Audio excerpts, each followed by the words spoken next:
તો veteran cricket રમાડવાનો અમારો ધ્યેય છે કે આ ટુર્નામેન્ટ દ્વારા અમે લોકો જેટલા બી જે 40 વર્ષની થયા છે છતાં બી એ લોકો આજે બી ક્રિકેટ રમે છે, પણ એક લેવલ જે જોઈએ એના માટે અમે વેટરન ક્રિકેટ એસોસિએશન દ્વારા અમે એમની જરૂરિયાત પ્રમાણે અમે સારું એમને ક્રિકેટ રમાડીએ અને એમનામાં જે છુપાયેલી અંદરથી જે એમનું ટેલેન્ટ છે તે ફરી બહાર કરવાની અમારી ઈચ્છા છે. તો એ માટે અમે આ વેટરન ક્રિકેટ એસોસિએશનમાં અમે આ ટુર્નામેન્ટ રમાડવાનું આયોજન કરવા જઈ રહ્યા છીએ. અત્યારે આઈસીસી મેન્સ T20 વર્લ્ડ કપમાં ટીમ ઇન્ડિયા ફાઇનલમાં આવી ગઈ છે, એટલે ક્રિકેટનો આખા દેશની અંદર જબરજસ્ત માહોલ છે. સુરતમાં હમણાં ISPL ની એક જબરજસ્ત મેચનું આયોજન થઈ ગયું અને ક્રિકેટ એટલે ગુજરાતી લોકો હોય કે દેશભરના બધા જ લોકોને ક્રિકેટમાં જબરજસ્ત મજા આવે. તો ક્રિકેટને લગતા એક ન્યૂઝ આજે સામે આવ્યા છે કે સુરતમાં veteran cricket association of Gujarat ની સ્થાપના થઈ છે. તો આ સ્થાપના કેમ કરવામાં આવી, એની મેચ ક્યારે છે, એ કઈ આગળ મેચો રમાશે, એવી બધી ડિટેલમાં આજે આપણે વાત કરીશું. આજે અમારી સાથે લાલભાઈ ક્રિકેટ સ્ટેડિયમ એસોસિએશનના વાઇસ ચેરમેન નરેનભાઈ પટેલ છે, વેટરન ક્રિકેટ એસોસિએશન સાથે સંકળાયેલા વિનીતભાઈ બંસલ છે, હેમંતભાઈ પટેલ છે. આપણે એમની પાસેથી જાણીશું કે આખું આ જે વેટરન ક્રિકેટ એસોસિએશન વિશે શું એમનું કહેવું છે. નરેનભાઈ, સૌથી પહેલો સવાલ મારે તમને એ પૂછવો છે કે વેટરન ક્રિકેટ એસોસિએશન એટલે સિનિયર સિટીઝન્સ ક્રિકેટર એસોસિએશન બનાવવા પાછળનું કારણ શું કામ જરૂર પડી? વેટરન ક્રિકેટ એસોસિએશન બનાવવાનું કારણ એ છે કે જે સિનિયર ક્રિકેટરો છે, જે 40 થી ઉપરના ક્રિકેટરો જે અત્યારે છે, ઘણા બધા ટેલેન્ટો એમાં હતા, પણ સમહાઉ એ લોકો એક ઊંચા લેવલ પર ક્રિકેટ નથી રમી શક્યા. તો વેટરન ક્રિકેટ રમાડવાનો અમારો ધ્યેય છે કે આ ટુર્નામેન્ટ દ્વારા અમે લોકો જેટલા બી જે 40 વર્ષની થયા છે છતાં બી એ લોકો આજે બી ક્રિકેટ રમે છે, પણ એક લેવલ જે જોઈએ એના માટે અમે આ વેટરન ક્રિકેટ એસોસિએશન દ્વારા અમે એમની જરૂરિયાત પ્રમાણે અમે સારું એમને ક્રિકેટ રમાડીએ અને એમનામાં જે છુપાયેલી અંદરથી જે એમનું ટેલેન્ટ છે તે ફરી બહાર કરવાની અમારી ઈચ્છા છે. તો એ માટે અમે આ વેટરન ક્રિકેટ એસોસિએશનમાં અમે આ ટુર્નામેન્ટ રમાડવાનું આયોજન કરવા જઈ રહ્યા છીએ. તો નરેનભાઈ, આની અંદર અત્યારે કોણ જોડાયેલું છે? ખાસ કરીને તમે જાણો છો તો કે SDCA ના વાઇસ પ્રેસિડેન્ટ તરીકે હું હોદ્દો ભોગવું છું. મારી જોડે ક્રિકેટમાં કદાચ સૌથી જાણીતું સુરત ખાતે નામ હોય તો મારા પીઠાવાલા સ્પોર્ટ્સ ક્લબના ઓનર શ્રી મહેશભાઈ પીઠાવાલા, એ મારી જોડે વાઇસ પ્રેસિડેન્ટમાં મારી જોડે છે. બીજા વાઇસ પ્રેસિડેન્ટ તરીકે તમે જાણો છો કે અહીંયા CB પટેલ, રાજુ ગીજુ પરિવાર, એમાંથી કિરીટભાઈ મારા મિત્ર છે, એ પણ વાઇસ પ્રેસિડેન્ટની જવાબદારી નિભાવવાના છે. અહીંયા સુરતના નામચીન લોકો છે, એ અમારી સંસ્થા જોડે વિલિંગલી વગર કોઈ એનાથી અમારી જોડે જોડાવા તૈયાર છે કે આ વેટરન ક્રિકેટર, બીકોઝ આ મહેશ પીઠાવાલાનું તમે જાણો છો કે એમની પાસે પોતાનું they have on stadium, CB Patel પાસે પોતાના સ્ટેડિયમ છે. સો અમને લોકોને એ લોકો તરફથી જે સપોર્ટ જોઈએ છે એ પૂરો જેવી રીતે મેં એમને ખાલી મારી રજૂઆત કરી કે અમે કોઈ આવું એસોસિએશન બનાવ્યા છે, દે આર વેરી હેપી કે અમે લોકો આ વસ્તુમાં તમારી જોડે એસોસિએટ થવા તૈયાર છે. તો અમારી જોડે નામચીન સુરતની હસ્તીઓ છે, એ અમારી જોડે એસोसिएशन में संकળાયેલી છે.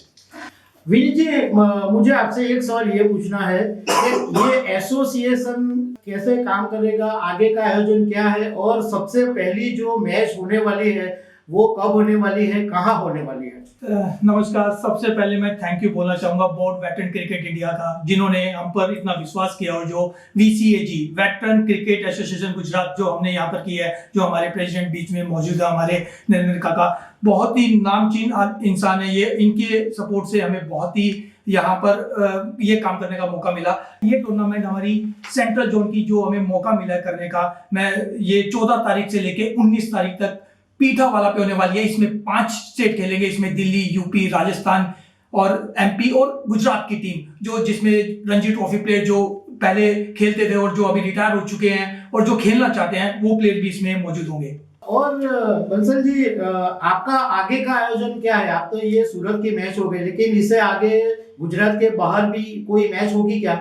बिल्कुल 100% होगी. यहाँ से प्लेयर जो भी सिलेक्ट होते हैं वो ऑल इंडिया के लिए जाएंगे और ऑल इंडिया जो हमारा हैदराबाद में होगा, उसके बाद जो है हमारा जो BVCI और हमारे जब जोन का सबका प्लानिंग है कि ये वर्ल्ड कप हम लोग ये आने वाले 2-3 साल में कि इंडिया वर्ल्ड कप खेले, हमारी काफी नेशन से बात भी चल रही है. हमने एक सवाल ये पूछूं कि આની અંદર જે ક્રિકેટરો ભાગ લેશે એમને કોઈ રીતના કેવી રીતના કોઈ બેનિફિટ મળશે, મોનિટરિંગ અથવા કોઈ બીજી રીતના એમનો શું ફાયદો થઈ શકે?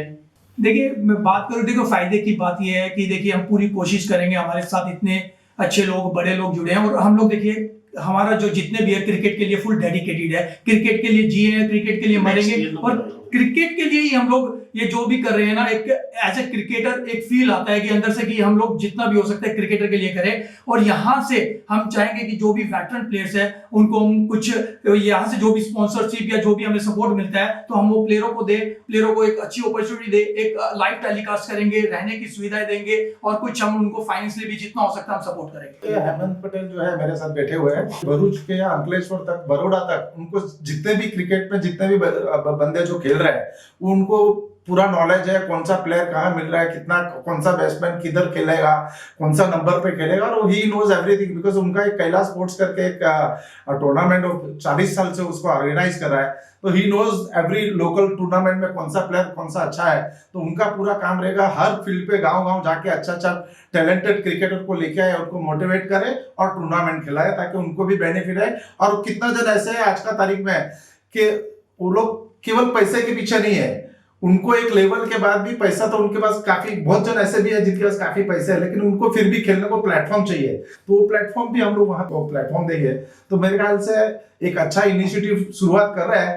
होपफुली हम लोग जिस हिसाब से चल रहे हैं तो आने वाले 1-2 साल में आप लोगों के साथ फिर बैठेंगे और हम लोग ने कितना तरक्की किया आपको जरूर से बताएंगे। આ કેટલા ઓવરની મેચ હશે, કયા બોલથી રમાશે અને આની અંદર જે આઈપીએલ કે ઇન્ટરનેશનલ ક્રિકેટના જે નિયમો છે એ બધા નિયમો આમાં લાગશે? 100% આ T20 ના જે અત્યારે આપણે ત્યાં વર્લ્ડ કપ રમાઈ રહ્યો છે, તમે બધા જાણો છો, અત્યારે આપણે ગઈકાલે જ આપણે બહુ સુંદર મેચ જીતા અને આઈ વોઝ ધ વિટનેસ, હું લાઈવ મેચ જોવા બોમ્બે ગયો હતો, રાત્રે સવારે રાતની મિડનાઇટની ટ્રેન પકડીને પાછો સુરત આવ્યો। તો હું પોતા પણ ક્રિકેટ લવર છું અને આ આઈસીસી ના નિયમ મુજબ કોકોબોરા બોલથી રમાડવાના છે અને એના બધા જે રૂલ્સ ફોલો જે કરવાના છે એ આઈસીઆઈસીઆઈ જે બનાવેલા રૂલ્સ એ જ ફોલો કરીને અમે મતલબ T20 એટલે 20 ઓવરની મેચ રમાશે? જી જી, અને એમ્પાયર્સ બી સિલેક્ટેડ જે ડિસ્ટ્રિક્ટના કે જે કઈ નામચીન એમ્પાયરો છે જે પહેલાના હશે એ લોકોને જ એમાં એમ્પાયરિંગ પર પાઈ રખાય એટલે થર્ડ એમ્પાયર થી બધું સુવિધા છે, લાઈવ ટેલિકાસ્ટ થી બધું, લાઈવ ટેલિકાસ્ટ થી લઈને બધું હશે। ઓકે, તો આના જે નિયમો છે એ કોણ બનાવશે? એટલે તમારું વેટરન ઇન્ડિયા એસોસિએશન છે જેણે આ બધા નિયમો બનાવ્યા છે ક્રિકેટના, કે ક્રિકેટના જે નિયમો એ તમે ફોલો करशो? क्रिकेट का जो नियम है वही हम लोग फॉलो करेंगे। बीसीसीआई में जो चल रहा है ऑलरेडी, और बीबीसीआई में ऑलरेडी बहुत सारे टूर्नामेंट जोन के हो चुके हैं, तो वही रूल से हम लोग खिलाने वाले हैं। ये हम लोग गुजरात पहली बार खेला है लेकिन ये लोग ने वेटरन का 2-3 साल से दूसरा स्टेज पे चल रही है, तो हम लोग पहली बार अभी एसोसिएट हुआ है। આપણું જે લેગ થયું હમણાં, આપણે નેક્સ્ટ યર બધી સ્ટેટનું આપણા ગુજરાતની બધી અલગ અલગ ડિસ્ટ્રિક્ટની ટીમ બનાવવાની છે। છેલ્લો એક સવાલ પૂછી લઉં કે તમને અપેક્ષા છે કે ગુજરાતમાંથી આવા સિનિયર ખેલાડીઓ તમને મોટી સંખ્યામાં મળી રહેશે? હા, ચોક્કસપણે જે રીતે મને ફીડબેક મળ્યો છે મારા કલીગ્સ દ્વારા એ રીતે હું ચોક્કસપણે કહી શકીશ કે ડેફિનેટલી અમને રિસ્પોન્સ મળશે અને તમે બધા વિટનેસ જ હશે। 2 વર્ષમાં આપણે દર વર્ષે આપણે પ્રેસ કોન્ફરન્સ કરીશું અને તમને આખો અમે ડિટેલ આપીશું કે આ વર્ષમાં અમે આટલી ટુર્નામેન્ટ અને આવતા વર્ષે અમારો શું પ્લાનિંગ છે અને ડેફિનેટલી અમને રિસ્પોન્સ મળે એવી આશા રાખીએ છીએ અને અમે પોઝિટિવ મૂડમાં જઈએ છીએ। લેટ્સ સી કે ક્રિકેટ લવર ઘણા છે તો આઈ થિંક અમે સક્સેસ જશું ડેફિનેટલી। મેચ જોવા આવું અને અમારી મેચ હોય ત્યારે તમારા માધ્યમથી અમારે બધાને રિક્વેસ્ટ છે કે પીઠાવાલા સ્ટેડિયમ પર 14 to 19 થી વચ્ચે મેચ છે, તો આપ સૌ બી અમારા વતી બધા ત્યાં મેચ જો આવશે એવી આશા રાખું છું।